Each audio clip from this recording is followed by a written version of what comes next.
Here we go. We are recording. Ed, you know what to do. It's the Tommy Feldman happy hour, you guys. Here we are. It's the end of the week. It's Friday, 5 p.m. We're supposed to be happy, I guess, because the week is over and we're still alive. So great to be here still, obviously. We had some crazy events this past week, but, here we are, and let's try to be happy and have a good time. Tonight, we're going to be interviewing some fantastic comedians. This is, as you may not know or may know with this show, it's a talk show. So the main thing is to interview comedians, find out about what makes them tick. And we also have a whole bunch of other things here on tap tonight for you.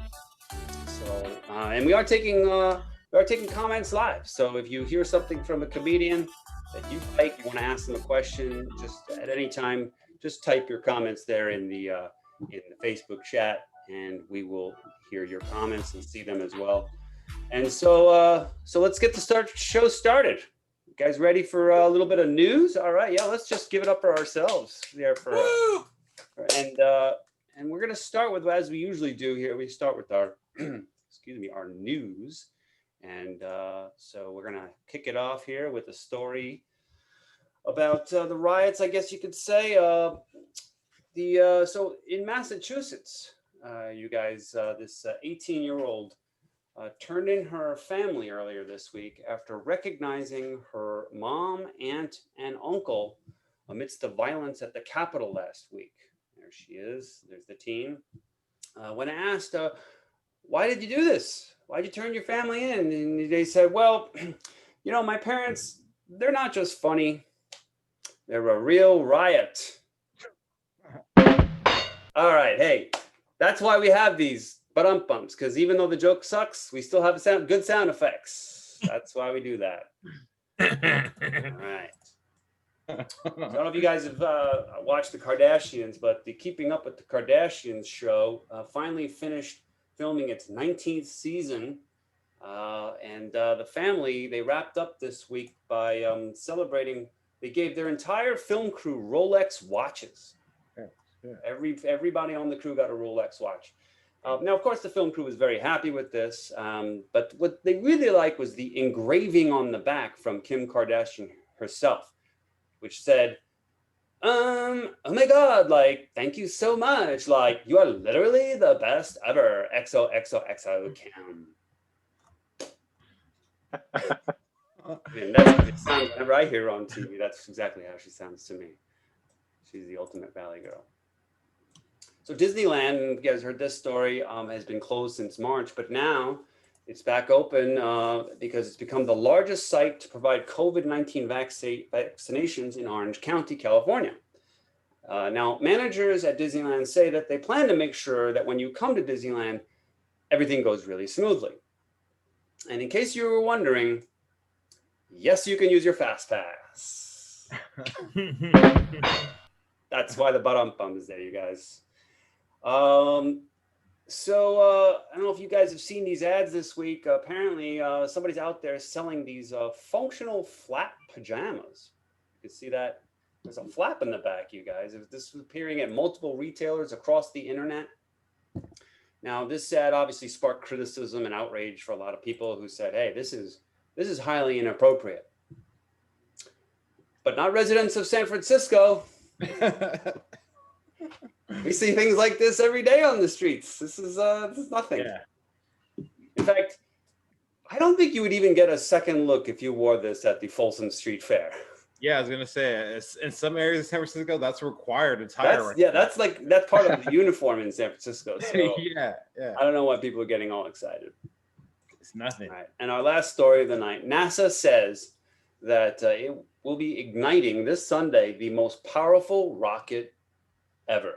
They're going to build the most powerful rocket ever, and that's part of Project Artemis, which is going to return the United States to the moon.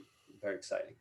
Now, coincidentally, the most powerful rocket ever built is pretty much the goal of every teenager with a YouTube account: Coke and a roll of Mentos.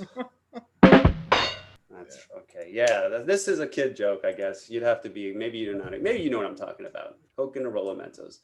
All right, you guys, well, give it up for me for week after week, just belting out these stories, and give it up for Ed for those awesome sound effects. Go ahead. Every time he's always going out of our way. And now we have Jacob number one Williams. fan. I see Jacob's coming up here.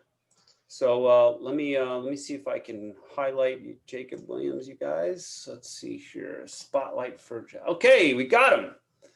Jacob Williams, guys, give it up for Jacob Williams for coming to the show. Hey, thank you so much. Good to be here. Yeah, you were talking about Disney reopening, and I remember when they first reopened in the middle of the pandemic, I think they were like, we just care a lot about money. I mean, magic. So. Exactly. Well, hey, Jacob, thank you for coming to the show. And I have to be in full disclosure. I when I book comedians, I kind of, people tell me about them. Like I think Niko Lukoff had said, hey, this guy Jacob is just had a comedy special, and that you wanted to promote it. So I thought, all right, well, let's just get him booked. But I didn't really know all your background. But I've since found out you're probably the most experienced comedian. I'll be honest, most experienced comedian we've ever had on the show. Oh wow, that's very nice. Thank you. So I mean, it's an honor. You've got a real career here with the you've been on AGT and Wild and Out and all this stuff. So I guess what I usually ask people is to kind of introduce themselves. And I know you seem like a really humble guy because you didn't mention any of this. Like I just walked into this. I just walked right into this, and now I'm very nervous interviewing. I feel like that would be weird if I introduced myself that way. But go ahead. But Jacob, why don't you tell us Jacob Williams. I've been on America's. Well, I would like you to tell us a little bit about yourself before we launch. I was going to share information about your special, but why don't you tell us a little bit about your comedy background? And I'm very curious to know what got you into comedy as well.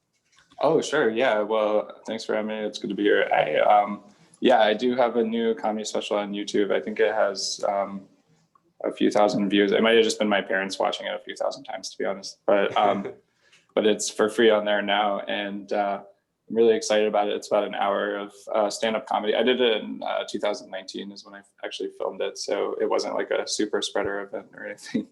but yeah, I feel good about the jokes, and I hope people check that out. And then I don't know. Yeah, I'm on social media, MR Jacob Williams. But yeah, go ahead. You've been doing comedy a long time. So I mean, and you're what I'm always curious about is sort of the arc of a person's career, and maybe you could tell us a little bit about how you started comedy, and then fast forward to now, I guess. Yes, of course. Yeah, so I've been doing comedy a little over 13 years now. I started when I was 18 at the beginning of college in a small town in Wisconsin. I was going to college in Beloit, Wisconsin, at Beloit College, and I had a friend who I was super obsessed with comedy as a fan, but I never thought that I'd be confident enough to do it, because I thought you had to be, really loud on stage or something. But then when I started seeing I was a big fan of Conan, so I'd see comedians like Dimitri Martin, and I started thinking maybe there's a way to do something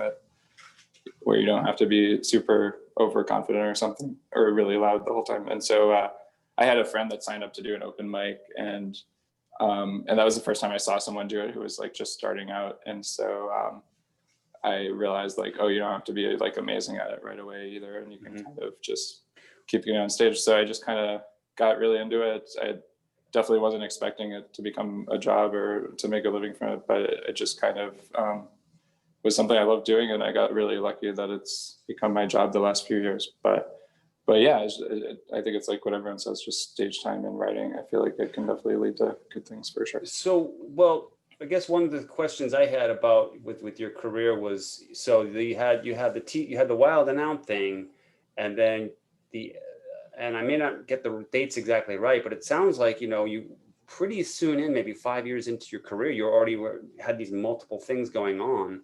I mean, at what point were you able to sort of go full time at it, or were you doing full time from the beginning? Well, definitely not from the beginning. I had a lot of other jobs the first few years. I was doing a ton of different things on the side, but I was a college student when I started. So I was going to college. I finished college, and everything. But at the same time, I did get really obsessed with comedy and started doing it a lot around Chicago and stuff like that. And so I guess when I started doing it full time was probably around when I did America's Got Talent, and that was about 4.5 or 5 years, and maybe that was 2012. And I've been really lucky that I've actually been able to only do comedy as my job since then. It definitely helped that I was very frugal and I had really cheap rent and would just eat like $1 pizza for every meal. But so that helped a lot in the beginning. But yeah, just kind of stuck with it and got really, and there was a lot of luck involved. But basically, yeah, I did. I didn't have representation for a long time either. I think America's Got Talent had a site, which I think they still have, where you can just submit a video, and I got lucky that they enjoyed that, and I got to do the show. And then from that, I think I got lucky that they were bringing Wild Nat back. And again, I didn't have an agent or anything, but I guess Nick Cannon enjoyed my comedy and got them to kind of give me a chance to audition for that. And then I'd been doing a lot of improv on the side, so that I think that kind of helped. And that was like definitely a fun experience. I think I've gotten to do about 9 seasons now, and I'm hoping we'll be able to do it again. But yeah, so it's yeah, definitely it was very.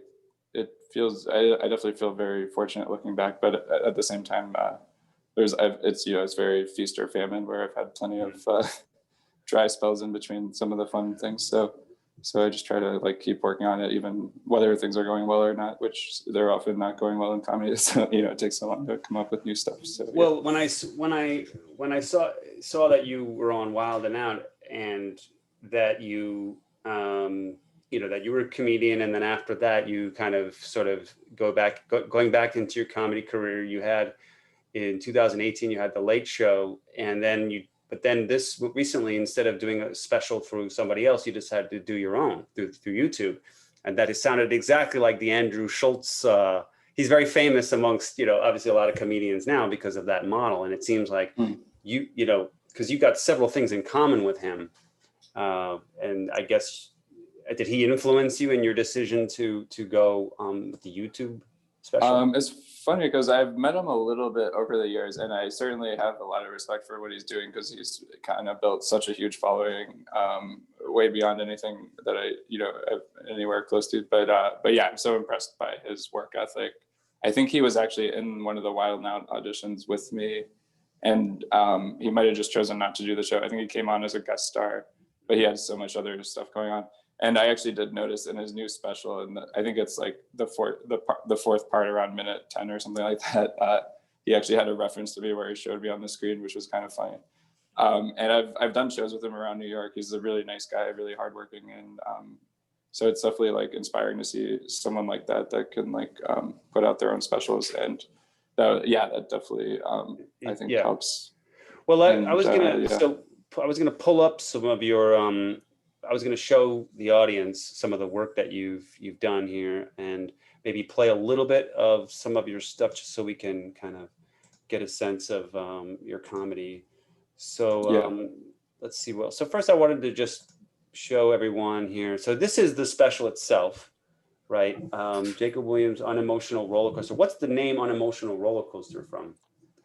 So the name Unemotional Roller Coaster, that was kind of an idea from my friend Renan Hirschberg, who's also another very funny comedian. And there's so many people that are putting out their own albums and specials, like Sam Morril, Mark Norman, Joe List, all these great. I was kind of inspired to see all these great specials on YouTube. But basically, the name is just from, I don't know, I guess it's just, since people use the phrase emotional roller coaster, I noticed that like. People will always make fun of me by like talking about how unemotional I am, and that seemed to be like a through line in at least my delivery throughout a lot of my jokes. So it's pretty simple. It's nothing too fancy or anything, but I was really happy I was able to get Joe Carg, who did the album cover artwork for the album and everything. He was able to make that into like a cool image. So I was definitely happy with how it turned out. I thought we would play just like the first minute or two of this, just so we could, get a sense of the location. And I know you said you did it before COVID, but let's play some of this for everybody so we Sure. can see what the feeling is. I watched you put it out on, or I think it was on Displaced Comedians. You were telling everybody about it, and I had a chance to watch the first few minutes, and I thought it was a good sort of gives everybody a good preview. So let's play a couple thanks. minutes. All right, here we go. Here we go. You've seen him on The Late Show with Stephen Colbert. You've seen him on Comedy Central. You know him from MTV's Wild and Out. Give it up for my guy, Jacob Williams.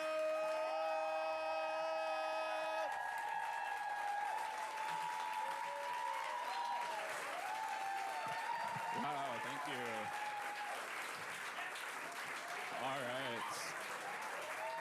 Wow, thank you so much. Keep it going for Charles and Maddie. Give it up for them. All right. Wow, thank you so much. Good to be here. Someone just told me I look like the leader of a Bible study group.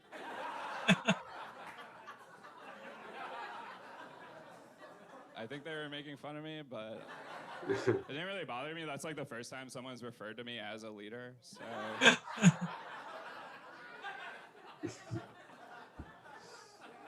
I think I just look really religious. This lady came up to me this week. She's like, "Do you believe in God?" I was like, "I don't even know if I believe in myself." I am not very confident. Like last week, I stuttered in a text message, so that's kind of where I'm at. But I'm trying to be more confident. I started going to therapy. I was like, "Yeah, I think I'm a people pleaser." My therapist is like, "That's a good insight." I was like, "I was hoping you'd say that."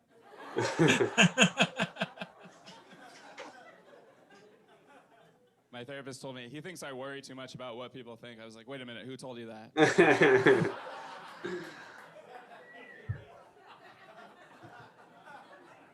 Sometimes they'll be like, "What do you think about what you just said?" I'm like, "That's what I was about to ask you, actually."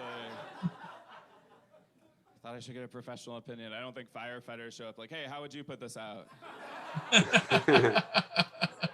I don't want to spoil the whole. I don't want to spoil the whole show here because what is somebody calling me about here? Okay, I didn't want to spoil the whole show because I want people to watch it. But how's it going as far as, I mean, are the numbers, the view numbers, are they where you want them to be so far? Or, I mean, tell me about the difficulties of publishing your own comedy special. Yeah, it's been interesting because I really don't have like anything in terms of like a publicist or even that big of a platform compared to a lot of people putting out specials. Or so you're all DIY, you did everything yourself? Yeah, I mean I did get really lucky with getting to work with the people I did the album version with. They really know what they're doing, so they definitely helped a lot in terms of making the sound quality really good. And that's out there now. I think it's playing on Sirius XM and it's on iTunes and everywhere. Spotify. I think it's free on Pandora to hear the whole thing and everything. But so that really helped a lot. And then I hired this guy who's a friend of mine, very funny comedian named Patrick Holbert. And he actually did all the video work, just setting up different cameras and then handling one of them on its own. So we got a few different angles that way. But yeah, all the video stuff and everything was just, I just kind of, I guess, did that on my own with him. And it was, I was happy with how it turned out. And it's like kind of nice to know, like, you know, because I just kind of given up after a while of getting a special with another network. And so it's good to know that like you can put your stuff out there and there's definitely a way to do it yourself. That's what and by the way, we have a couple of people writing in that very well done. So, I mean, I think it just needs to I think this is a problem with a lot of comedians, you know, getting the content, just get people to see it. It looks very professional. I gotta tell you. I mean, I just saw the first few minutes at that time when you first put it out, and you know, just everything about it, you know, the camera angles, the club vibe, you know, your composure and everything. So I don't know. I just thought it was really good, and I'm surprised it's not more. But you know, we're gonna certainly promote it, and I hope it continues to blow up. I mean, isn't that kind of what happened with Andrew Schultz, right? Is like he published it, and then people started seeing it, and then it led to other things, right? So. Yeah, absolutely. And yeah, I mean, he has, of course, such a bigger following, but yeah, I think that I'm happy to just have it out there, and you know, whether it's just 3 people that watch it or not. Oh, no worries. But, well, I don't want to. yeah. I know you, Jacob. I know you said you had to go to another engagement, but I mean, I really do. It's an honor having you on our show here, and I really do appreciate that you stopped by to promote the show. And I really, honestly, I think we could. I mean, there's so many questions that I have that we all have probably. So what we'll do is, we'll put you. You're on our. You're part of our show now. So maybe if you guys, anyone's listening, or any of the comedians, if you guys have questions for Jacob about doing your own special or just about comedy in general, just get in touch with Jacob. And again, just really wanted to say thank you for coming on the show. We appreciate it. Cool. Well, yeah, thanks so much for having me. This was a lot of fun, and yeah, I'd love to come back anytime. So yeah, thanks again. We'll give it up, get you guys, for Jacob Williams for coming on the show. We really appreciate him stopping by. Thank you. Okay, and next up, we have Jana coming up. But before we do that, we have a special session here we're going to do tonight. So here at the Tommy Feldman Happy Hour, we kind of pride ourselves on being a sort of a multi-faceted comedy show. We try to do a little bit of comedy news, some sketches. And we're also kind of doing improv now. We've got some very experienced improvers here on the show, and well, okay, they're laughing because when I said very experienced, you guys are very experienced. Let's just say that, okay? And let's see if I can figure out how to spotlight. No, wait. You know what? First, we need to do is I need to explain what we're about to do. But let me spotlight them and see if the spotlight will hold here while we add spotlight. Okay. So, You might hear Duante, but it's spelled all fucked up though. Yeah, it's Duante. I get everything from Duante to why am I hearing? I even got Dwayne before, like the T silent and shit. Probably you, Tommy. It's probably me, right? Okay, sorry about that, guys. So here we have Ed Ruben and Sirish Subramanian are comedians, stand-up comedians, but they also do improv. And as being part of our show, I kind of randomly created them as a team, improv team, and we're calling the team Chai Latte. That's the team name, Chai Latte Improv. Okay, we're not calling it Chai Latte, but at any rate, this is the improv team, and tonight our improv team is going to be playing a game called Questions Only, which is it's an improv exercise where we pull up a random location. We have a random location generator that has been provided to us. And then our 2 improvers will use that, pretend they're at that location and continue to ask each other questions until one of the players is unable to ask another question. And I will ring our little handy bell when that happens. And that is basically what's about to happen. So let's start off by sharing my screen and pulling up our random location generator. And let us figure out where we're going to, the last exercise we did was the men's restroom. Let's hopefully we have a cleaner location this time, given COVID and everything. Okay, it's the registrar's office. It is the registrar's office. That is the location for our improv. All right, take it away, Chai Latte. Is this where the Amber Alerts are issued from? Is this your first time here, sir? Does it look like this is my first time? You don't look very experienced to me. Okay, that wasn't a question. We need. Yeah, that's like a ding, ding, ding. Oh, I have to ring the bell already? Yeah, We have time for another round. Let's try another round. Let's do one more time. Because, here at the Tommy Feldman Happy Hour, we're all about trial and error. Let's try another location, you guys. The ski lodge. Let's try a ski lodge. Take it away, Chai Latte. You're at the ski lodge. Where can I get the best hot cocoa here? Don't you think it's a little cold for hot cocoa right now? Is it ever too cold for hot cocoa? I feel like you're answering all my. No, you're just asking me questions. Oh man, this is hard. Definitely not an experienced improviser. You guys did much better in the. We'll try one more Yeah, time. let's do another one. Let's do another one. Let's not give up, you guys. This is part of it. All right, he's just warming up, guys. The chai and chai latte is just warming up, you guys. Okay, one more location. Museum storage. Museum storage. Okay, I'm not even sure what that is, but museum. It's the storage area in the museum, I suppose. What do you think of this one? Do you think these people all look like they were framed?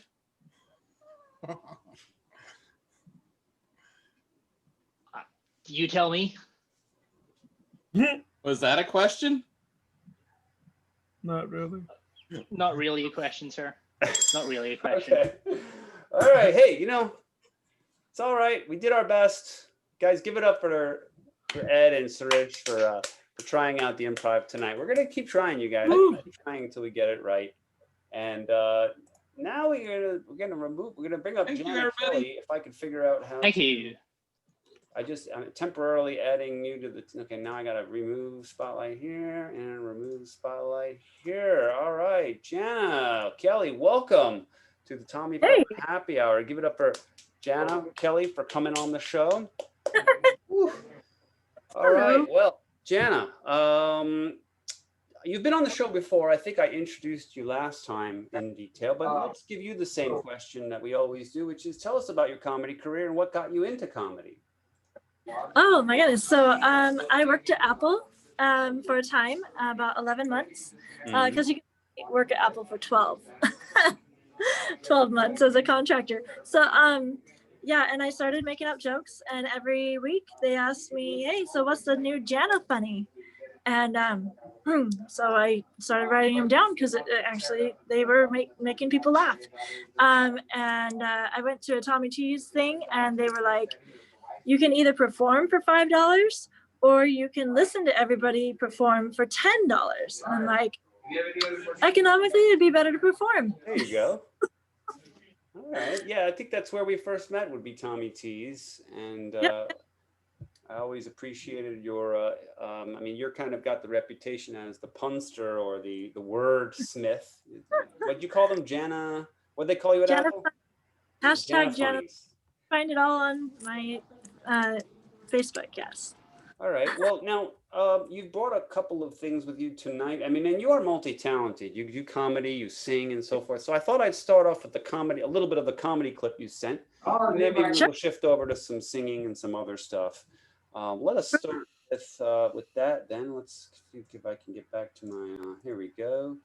All right, and Jana's video. Okay, so you've been doing a lot of Zoom comedy. And I thought this was interesting because you were, I guess this was a Tokyo-based mic that you were on? Yeah, it was 4 a.m. It was 4 freaking a.m. That's Peter Did you say 4 freaking a.m.? That's like swearing. In Jana's world, that's a really dirty Olga thing to was say, on there. So. Pretty bold move to say freaking, I know. All right. Well, let's play a little clip of your recent comedy on this Zoom here. If I can, let's see if we can. All right. So, ladies and gentlemen, please welcome Tokyo Stand Up, get on the mic. So, Jana Kelly. Yay. I like how we refer to you as Jana. How did you become Jana? I don't know. Everybody international refers to me either Jana or other people have Jenna. There's always new pronunciations of my name. All right. All right, let's keep playing this clip here. I do it for myself. I don't get it. So my name's Jana Kelly, and hello. I'm from California, just like Adele. You know, I came from Fresno, but now I live in the Bay Area. I love the wind. I'm a big fan.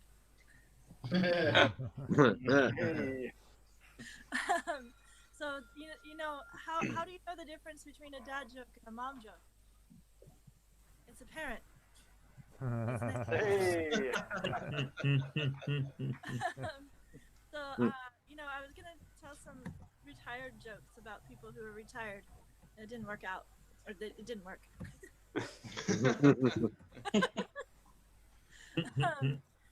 You know, 5 out of 4 people don't understand fractions. Hey. So have you ever seen the movie Dirty Rotten Scoundrels? No. Yay. There's Steve Martin and Martin Short, and I'm not stuttering. They're two people. So if that were to have taken. All right. Well, that was the end of that was a good place to stop then. I think that's pretty. Oh well, the end of that joke is actually if they were based in the Bay Area, they'd have to be called Silicon Valley Men. Ah, there you go. You always. It's almost like I feel like you spend a lot of time thinking about puns, and my children would love you. I mean, that's all they do all day. So Well, I love wordplay. I'd rather play with words than people. That's excellent. I appreciate that. So Jana, now would be a good time maybe to delve into a little bit of your singing and your piano and all that. So first of all, how many instruments do you play? Just the piano, or are you a couple of? I'm learning guitar. You're learning guitar now. Okay. Yeah. I was able to get a guitar and I love it, and it's gorgeous. It's blue. I'm trying to learn ukulele. It's green. All right. Well, what would you like to, if we have a few minutes for you, if you'd like to perform some singing or some music for us?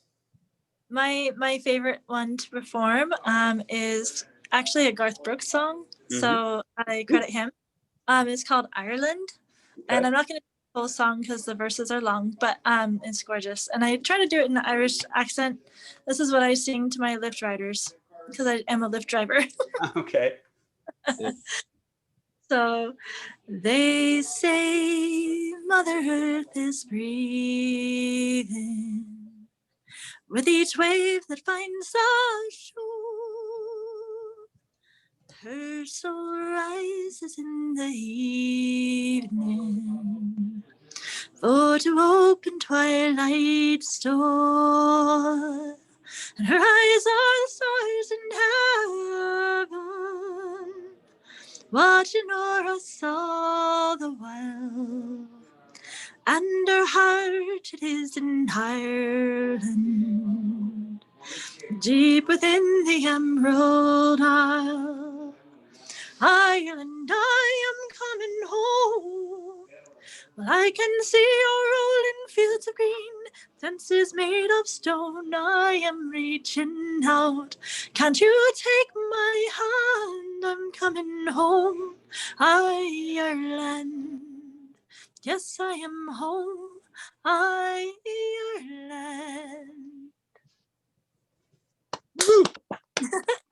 Yeah.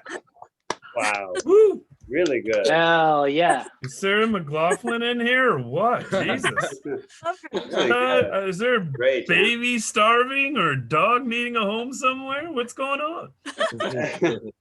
You can really do one woman show. You could spend the comedy and the singing and this is great. Well, we really appreciate that, Jenna. You're always, whenever you come on the show, I'm always surprised with your performances and what you're going to do, and so I'm glad that you could come on here. You have a few seconds here left to promote anything else that you want to promote from any of your any of the media that you're working on right now. What do you want to plug? Well, the one thing I'd like to promote is helping the homeless. Okay. And I'll give you a reason for that. I just actually sort of became homeless myself. I live in Airbnbs for now. I just got a job a month ago, and I've been making it. But there's this app called Meekism, MEEKISM. And it's basically where people donate $20 to someone who's willing to give $10 to a homeless person. And so anybody can do it, and they get paid $10. So I've been doing that. I have like $90 in my pockets and tens right now, and I'm just gonna give it out to the homeless people who need it, because I feel like I'm one of them. Okay. Well, we can try to promote that on the site for you. Yeah. And get it going for you, and I think that's great. And yeah, and I also must say that you do record the giving of the $10 and say that I'm giving you $10, and ask them before if that's okay. So, and then you get their name, and that's all you have to do. Just put their little name and that you did it. So you Excellent. upload the video, and then more people will give. And if you can get like big companies like Google or Apple or whatever to give to this place, we can really help the homeless throughout the whole nation. So Send me the link, and we will. And a couple people have posted in the chat. They think it's really great what you're doing. So sure.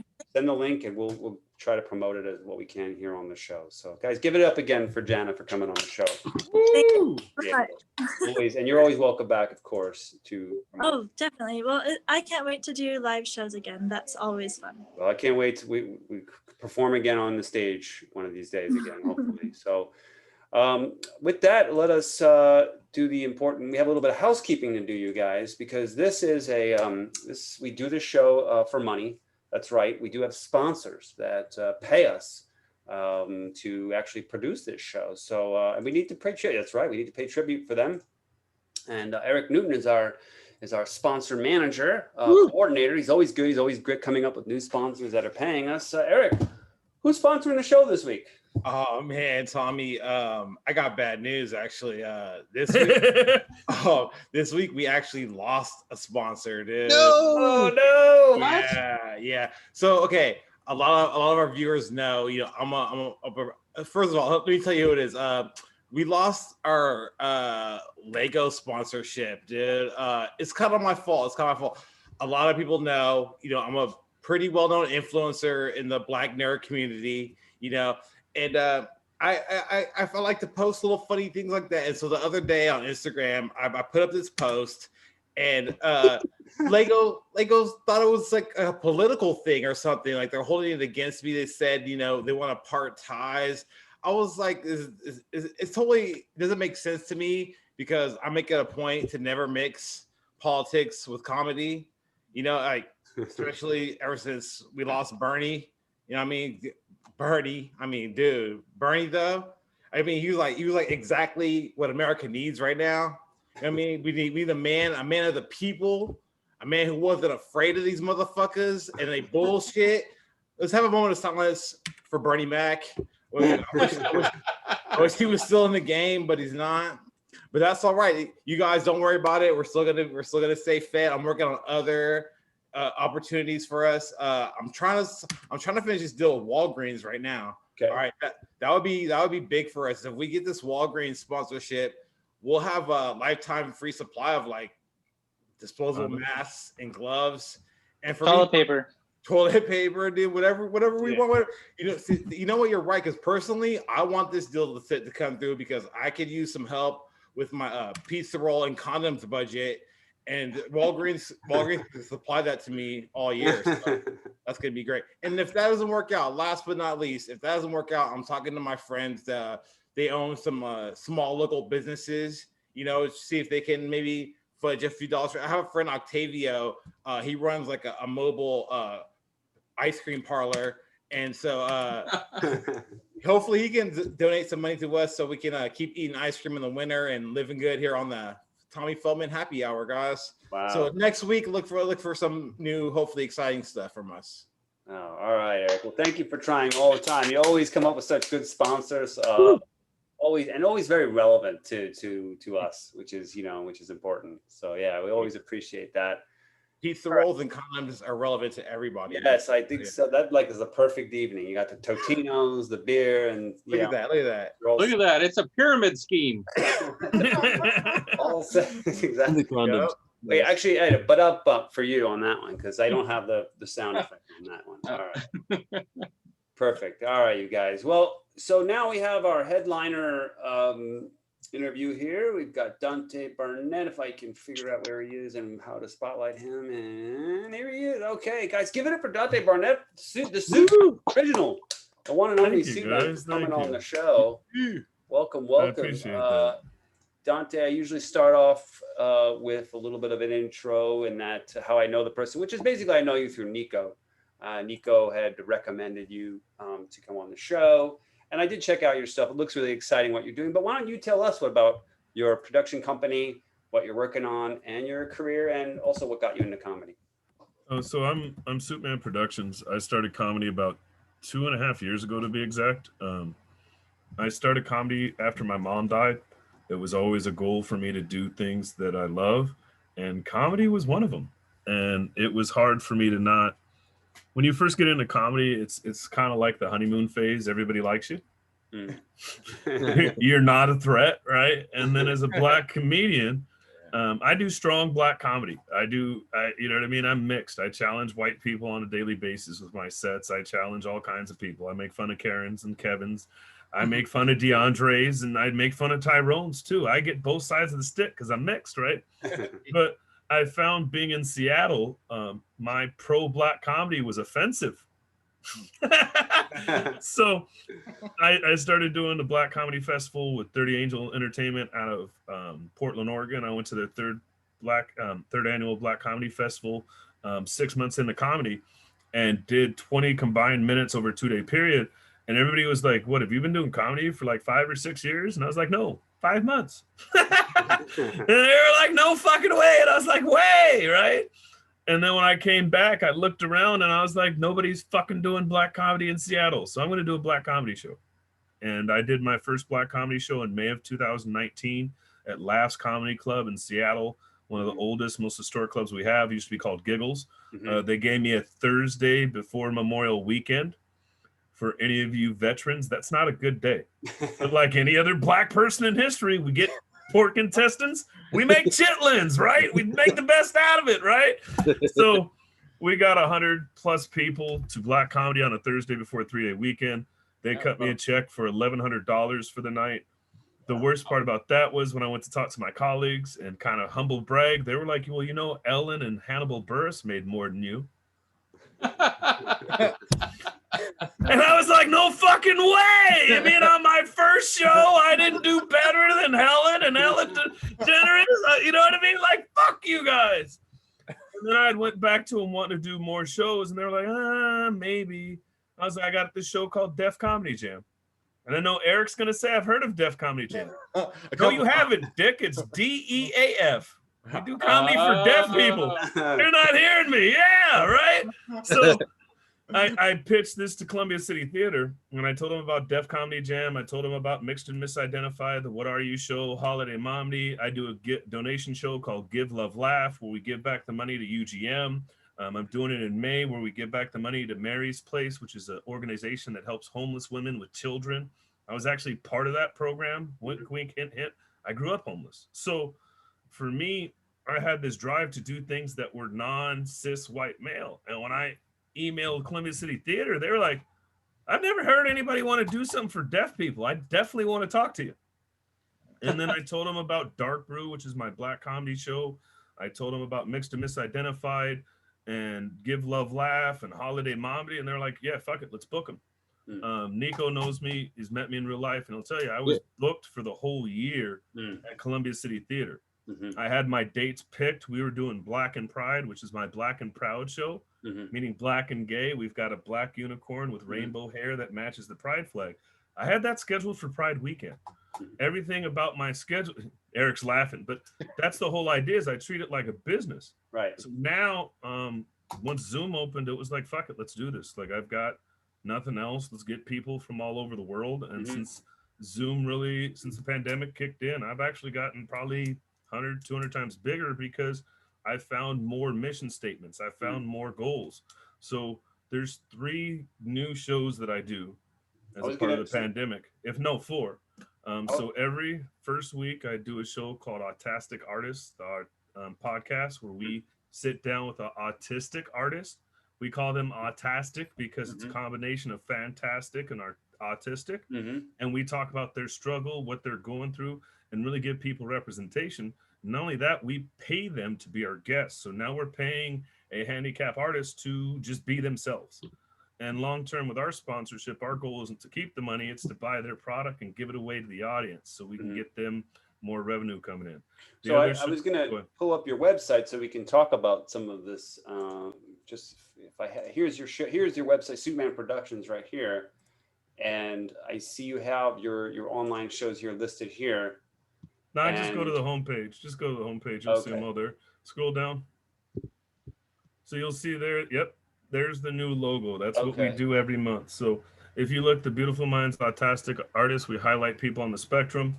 Right. Every second week of the month, we do raw comedy, which is ridiculously amazing women. Okay. So we get women from all over the country for that. Last weekend of the month, we have Soul Sister Sundays, which is our Black Queens every week, right?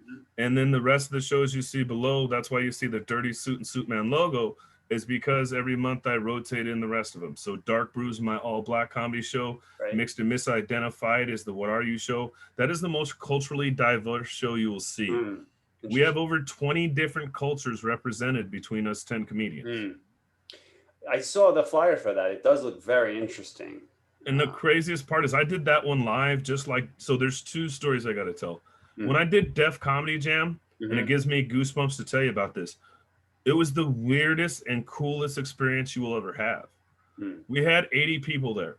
45 of them bought tickets identifying as deaf, right? Other people bought tickets to the door. So we may have had more than 45, but we had 45 guaranteed deaf people there. So we get there and the theater's pretty well packed and it's fucking quiet.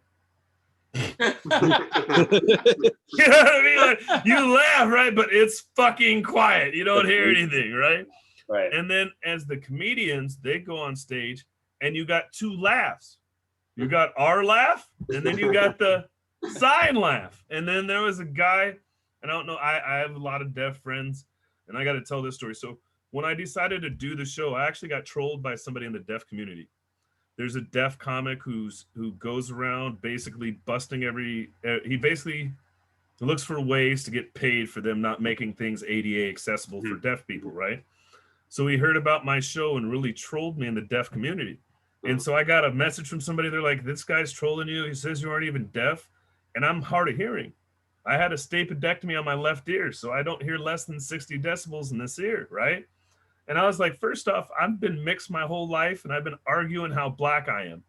I'm definitely not, Eric's already laughing. I'm definitely not going to prove to the deaf community how deaf I am, right?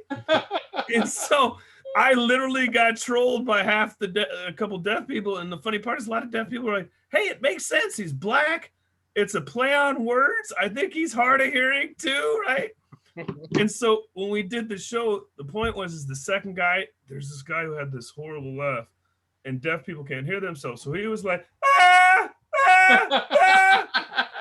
After about the third or fourth comedian, I went on stage and I said, who's out there going, ah, ah, ah? And the guy raised his hand. I was like, I'm gonna need some more money from you. You didn't pay enough. You're laughing at every joke, right? And so I told the guy I loved his energy. Hey, I want to give you a free ticket next time we do this, which would have been April last year. And he's like, yeah. So we took a little intermission, right? And the guy comes up to me and he wants to get my attention. And my signer was next to me. So he's like, how do I get my ticket? I said, I'll take care of you. He's like, well, I got to leave now. And I was like, well, if you want your ticket, you got to stay. And he literally, okay. And for me, that was the hugest thing. Like even with Mixed and Misidentified, we had 100 people show up for that. And when you think of mixed people, most of you guys think of me, a Black and white person, which is very ignorant because most Hispanic people and most Asian people are not thoroughbreds. They're part Chinese and part Vietnamese, or they're Guatemalan and Mexican, or they're Mexican and El Salvadorian, right? So when we got this crowd, and if you ever see the flyer, most of my people on the show are Black and white. They're all different cultures. So when we had this crowd in Seattle, 70% of the crowd were Asian people because they identified with the Mixed and Misidentified theme. And I did not know how funny I was to Asian people until then. I found that Asian people and East Indian people make fun of white people just like Black people do. I found that out real fast, right? And it was just funny. I see Sirish laughing. He didn't like, but he knows what I'm talking about, right?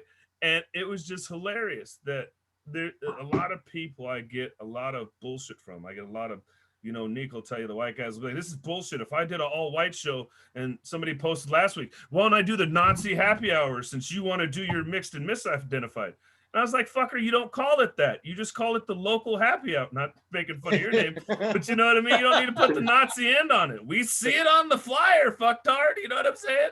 Yeah. And so it's funny to me to see how many people I've upset by giving those people who can't get on a flyer their own fucking show. Well, I think Duante, I mean, for the other comedians on the show, they know that my day job is business consultant. And so I'm very keen, and I always think about comedy as a business and differentiation. And the first thing I thought when I saw your website was, this guy has a very keen sense of business, because that is how you will succeed, is you discover the niches and you aggregate them, and you decide, you target the audiences that are sort of hungry for comedy. I think that will do you well in the end. I think you will do very well with all these different, I mean, you've got a whole portfolio basically of different themes. I think that's awesome. I think it's going to work for you. And it's good that it's on Zoom now, because now you don't have to limit yourself to the Seattle area. So I think you'll do very well. So what I was usually I ask people towards the end of the interview what they want to promote, but I'm assuming you'd like me to promote the SuitMan Productions website. But I also wanted to ask you about you as a performer, if there's something. I have a clip of yours online. I'm going to add that to the website so people can check that out later. But is there anything you personally want to promote for your own comedy? You know, that's funny is I think Niko will tell you, I don't even really do that anymore. I don't know why I get booked. I guess a lot of people ask me about like why I do what I do, and I've finally gotten the point where I feel like I'm giving back to comedy, because SuitMan Productions is about more than me. And I could give a fuck less if you get me more followers. I'd rather you get more followers for SuitMan. I mean, to be quite honest, you know what I mean? Like I'm on cut videos where I've got 5 million hits through those, and people are finding me organically. But I'm not different. I'm not on the show because I'm a comedian who's funny. Niko referred you because I'm a producer who's doing something different. Yeah. And if I, you know, I've heard other guests on different shows, you know, they don't want to talk about the reason they're on here. They want to change that. Well, the reason you're on here should be what you're talking about. Right. Not some new, and I'm not here to say right or wrong critique, but that's just how I look at it. So for me, I want everybody to know about SuitMan. I'm not going to get rich off of Duante the comedian, because there's a ton of black guys out there doing comedy. Fuck, let's just call it what it is, right? But there's nobody making sure everybody has a chance to get stage time. There's nobody making sure that everybody has their voice heard. Good point. And for me, that's more important than me anymore. Do you know what I mean? Like I think, you know, also, and you're right, and also in business as well, you know, the key is, if you focus on doing, you know, good, put good in the world, and it'll come back to you anyway. It may not come back to you in the ways as you expect, but it will. And so I really do appreciate you coming on the show, Duante, and we're going to promote SuitMan Productions as well. And you know, you're always welcome to come back on the show at any time to promote what you've got. Don't go anywhere, by the way, because you're gonna stay around for the quiz here. But guys, give it up for Duante Barnett for coming on the show. SuitMan Productions. Let me pump one thing though. Absolutely. We do have Mixed and Misidentified this Sunday, 7 p.m. Pacific Standard Time, SuitMan Productions. And 2 weeks from now, we're doing our first Soul Sister Sundays, 7 p.m. Pacific Standard, last Sunday of the month. So those are the two things that I would like people to know about. Excellent. Thanks for coming on the show. We really do appreciate it. And the man who referred you to me is also here. Let us add him to the spotlight. Guys, he's back. It's Niko Lukoff, you guys. Niko, welcome back to the show. Hey, thanks, Tommy. What's going on, Niko, in the world of Zoom comedy? A lot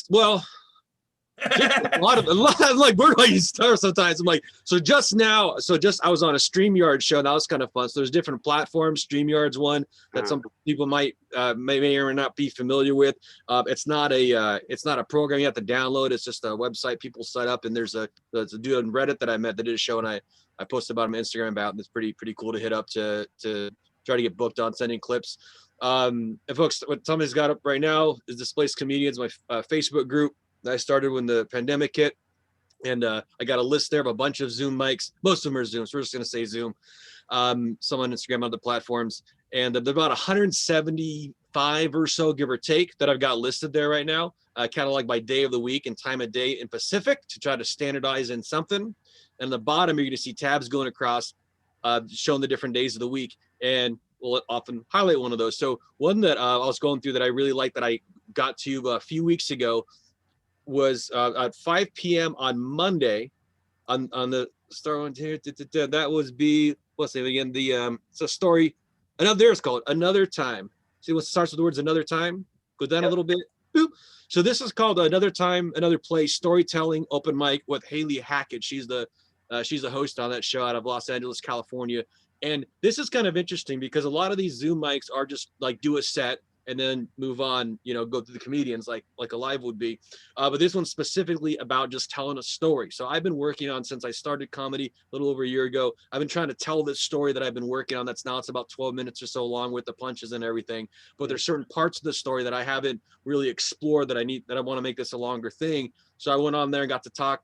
It says 5 minutes. There are only a few people on that week, so they let people do 7 minutes.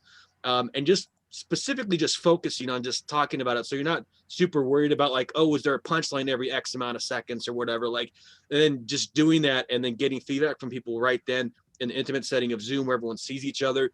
Learn a lot about each other too, which was really cool because a lot of the people that were in there were people that I Zoom with a lot. So just neat stories that I got to hear from them.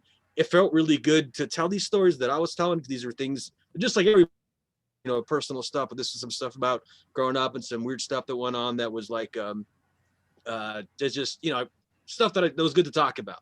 So I really liked it. And it's part of, they do 5 shows, I believe it's 5 mics a week that you actually can sign up in one place. So it's one producer, Albamani, I'm sure I screwed up his last name, out of LA.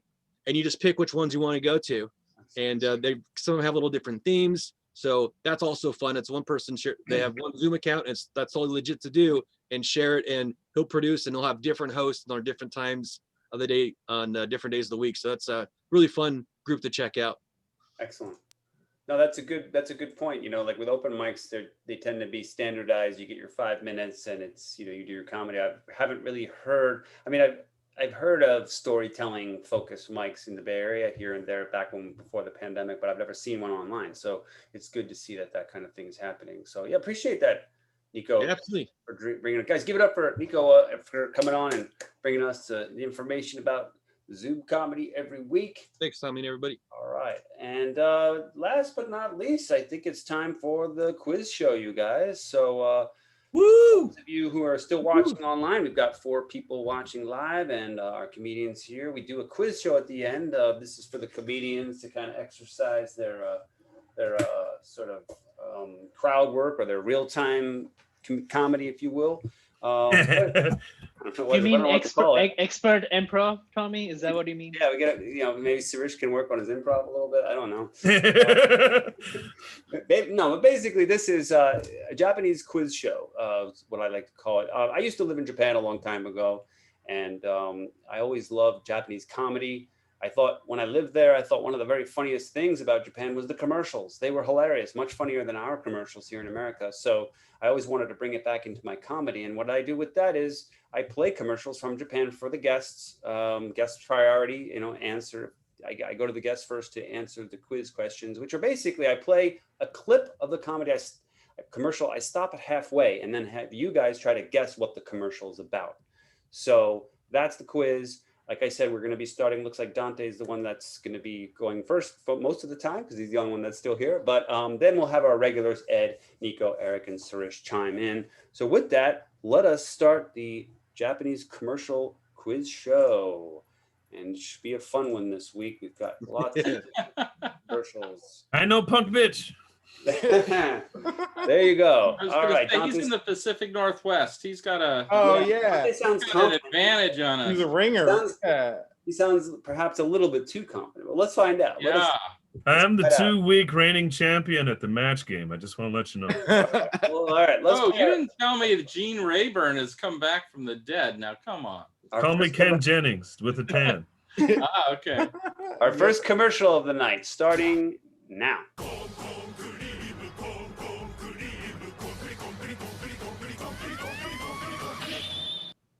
Coffee commercial. What'd you say? Tea or coffee? It's tea. I they don't drink coffee over there. It's tea. It's tea. It is. It's not tea, but you are getting warmer. All right. Oh, Ed wants to go. Go ahead. Oh. I think it's corn soup. Fuck that. You're right. Oh man, I thought that would be easy. I knew that was going to be easy. Who eats corn fucking soup though? What kind of a poor shit is that? We had a guess also tea. A friend of mine wrote in tea bags. She wrote tea bags first, and then I think she wrote tea bags, and she's like, that's obscene. Let's write. That's a double that's her entendre. position. Yeah. Too many comics in here for that kind of language. Yeah. I think was that's was her answer. So let's all right, you guys. Ed, that's not unexpected. I mean, Ed is kind of a ringer here, so that's fine. All right, let's find our next joke here, if we may. This one might be easy, but I don't know. You never know with these commercials. All right. Okay, here we go. All right, starting right after this this woman here. Right after this girl.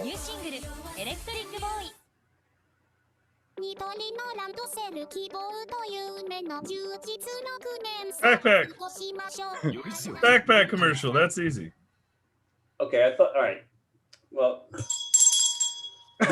No way. What? And that was very easy. Okay, this is one of the ones where I just wanted to see what you would say, but there's a special thing about these backpacks. Do you guys know the story behind? They're minuscule. Now, does anybody know these backpacks They're made for midgets. No, I don't know these shit. backpacks? Do you wear them on your finger? Is it one of those super dry backpacks? Oh, is it a Charger backpack? Is it for a pager? Okay, so it's for this corn is what's soup. interesting. And this is the part of the show where it's not necessarily we're trying to make Under I'm just trying to 99 share bucks. Japanese culture with you. So two things. First of all, they're standardized. So they call these randoseru. That's what they call these in Japan. It's called randoseru. In fact, that's written right here. And the size is standardized so that every randoseru backpack sold in Japan is exactly this size and exactly this shape and exactly this format. And look at this price. That's $200, you guys. $200. Yeah. So this is all part of the sort of Japan is a very uniform country and they wear uniforms, and then it goes to the extent of the backpack. So anyway, I don't know. I'm just trying to educate you guys a little bit, but whatever. If you don't want to know, fine. Those are $200. That's what the part's blowing me away. I bet it has like a lifetime warranty though. I bet like if one stitch comes out, like they're like, Well, fix somebody it. in the chat was also saying it's a GPS backpack, so it's electronic GPS as well. So that They should might get be it For $200, something you'd to think it would have GPS in it. Yeah. They'd get it made in China. They'd be cheaper. it. Oh fuck, Jesus Don't say Christ! that, Nico. Don't ever I'm say not that. signing on that. Don't Nico. ever say that to a Japanese person. That's not. They will not like you if you say Just that. tell everybody he's from Boise. They'll understand. He's in Idaho. You can't blame him. You usually know better. I usually explain how I don't live, not from here, but now it kind of seems like I do. Yeah. All right. So yeah. All right. So that was Japanese randoseru backpack in Japan. All right. Next commercial. Here we go. Right after this.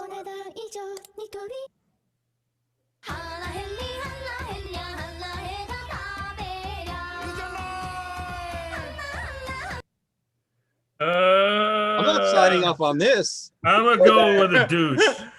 I'm gonna go with a feminine product. This is for a feminine product. That's as close as I'm gonna get. This is Dante, do you want to something- comment on what they're wearing or the general sort of?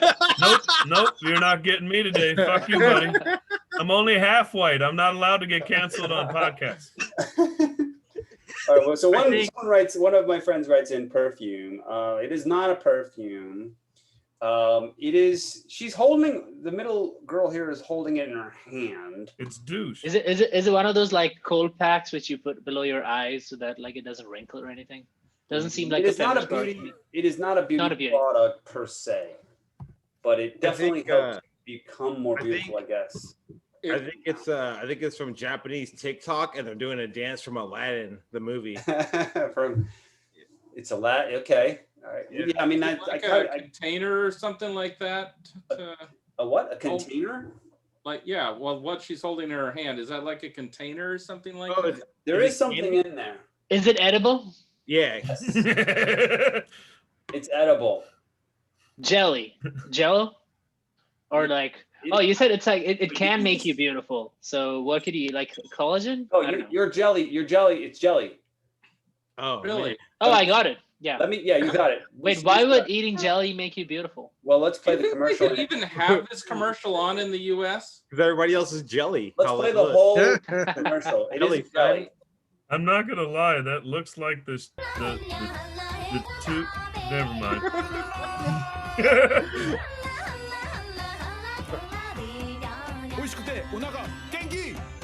I can't even imagine that commercial being in the U.S. Those girls look like they're 14.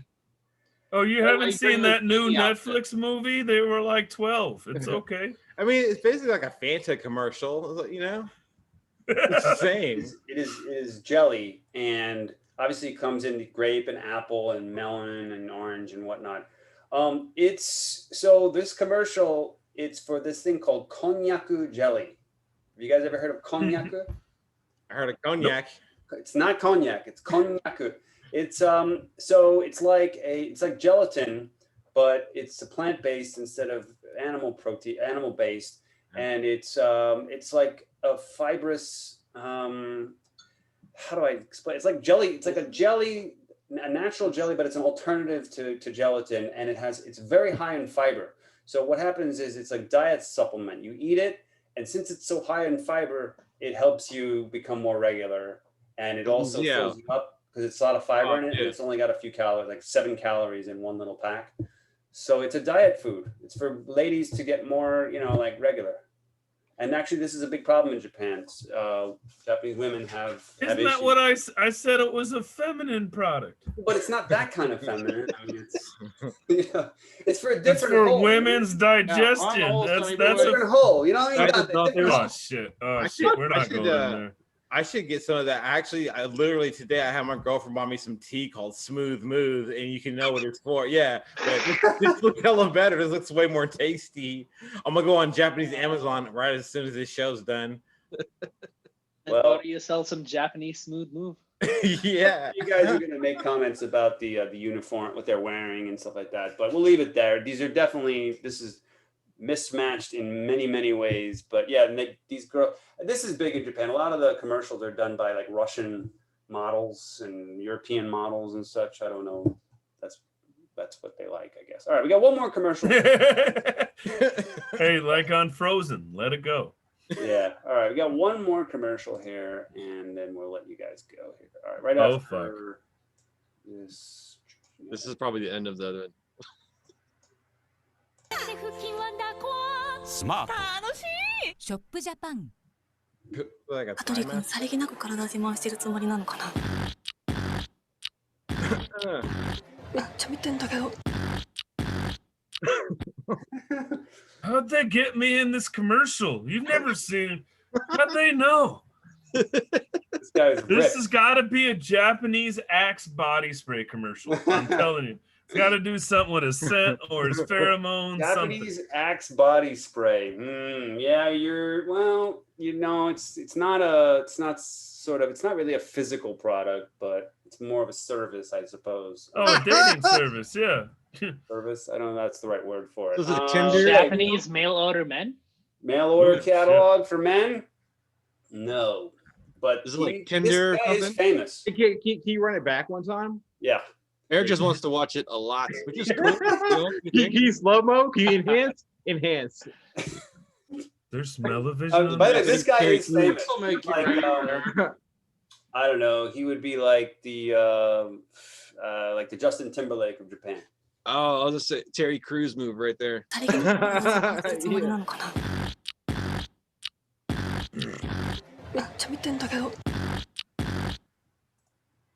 So it's like a music service or something? You're saying he's like the Justin Timberlake. Yeah, he is, but it's not a music service. I think it's one of those it's like a voice modulator that makes you sound like you're beatboxing. You talk like your phone, but it sounds like Japanese rappers. Yeah. Yeah. No, it's not that kind of service. It's just the music just is coincidence. But you see he's moving his pecs at the same time, so it's definitely like the focus is on the pecs. Yeah, it's a training service. He needs a trainer. Is that it? Fitness service? You're getting very close. It's not really a trainer, but you're really almost dietitian, trainee, a tutor. Not a tutor. Ed, you've been kind of quiet. Usually, I know. I'm thinking. It's a hard one. All right, I'll play. It's a personal trainer online. It's not a personal trainer, but let me play the rest. 香取慎吾本気でライズアップ中 Oh, He's like a spotter. He's Is so it like hungry. a No, gym? it's a gym. It's just a gym. Oh. It's just a gym. It's I a was gonna gym say, as a is that a service. male You get to watch. enhancement product? Like That's he a got to specific- completion, squirted Wait. everywhere. I mean, it's not a physical product. It's a See service. that? You get it's a gym membership. So you pay for the service, you subscribe, and then you go whenever you want. Like 24-hour fitness. And all right. beatboxing. I got tired just watching that guy with the pecs. It's just like now I gotta work out. Go do some crunches. I know. I feel woefully inadequate now. Well, you guys, this is the end of the show. Thanks for staying so long on the show. We had a pretty good lineup tonight, and it was a good time. Give it up for yourself for Yeah, the show. that was a great one. We got another show coming back next week. We still have 3 people watching here towards the end. We're going to be back next week, the 22nd. I believe on our lineup next week, we're going to have Ezra Paco coming back, coming on for the first time. If you guys know Ezra, and I think Melanie Calabrese said she's going to be coming on. So we got a good show coming up next week. And give it up for Yes, and I'll be ready for Ed you ready? next week. All right, hey, outro. All Gotta right. fill us in a question. Woo. Guys, see you next week. Good night, everyone. See Dante's shows. They're awesome. See you next week. Thanks, guys. Peace out. Take it Hey, easy, everybody. I'm going.